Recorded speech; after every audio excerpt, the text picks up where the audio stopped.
আজকের রেসিপি থোকার ডালনা। আর এই থোকার ডালনা বানানোর জন্য আমি 250 গ্রাম ছোলার ডাল নিয়ে নিয়েছি।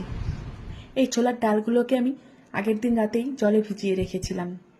এরপর জল ঝরিয়ে এই ডালের সঙ্গে 4টে কাঁচা লঙ্কা, স্বাদ মতো নুন আর সামান্য পরিমাণ জল দিয়ে পেস্ট করে নেব।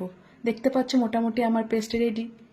আর এর সঙ্গে পেস্ট করে নেব 3টে মাঝারি সাইজের টমেটো আর 4 চামচ পোস্ত আর কয়েকটা কাজু।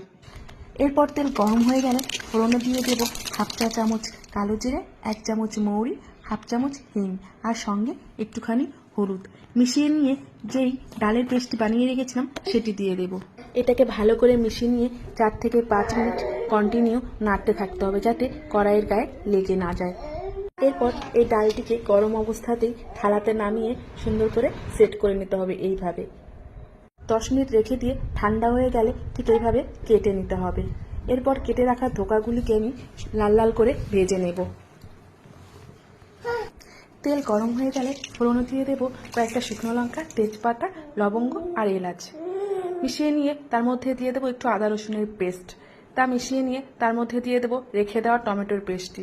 কিছুক্ষণ কষিয়ে নেওয়ার পর এর মধ্যে দিয়ে দেবো পোস্ত আর কাজুর যে পেস্টটি বানিয়ে রেখেছিলাম। বেশ ভালো করে মিশিয়ে নিয়ে যখন তেল ছাড়তে শুরু করবে এর মধ্যে জল দিয়ে ফুটিয়ে নেব। জল ফুটে গেলে এর মধ্যে কেটে রাখা ধোকাগুলো দিয়ে দেব।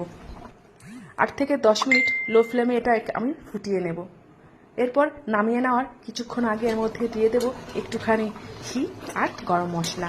দেখো মোটামুটি রেডি হয়ে গেছে আমার থোকার ডালনা। আর গরম গরম ভাতের সঙ্গে পরিবেশন করে নাও। আর হ্যাঁ, কেমন হয়েছে জানিও। Tata, bye bye.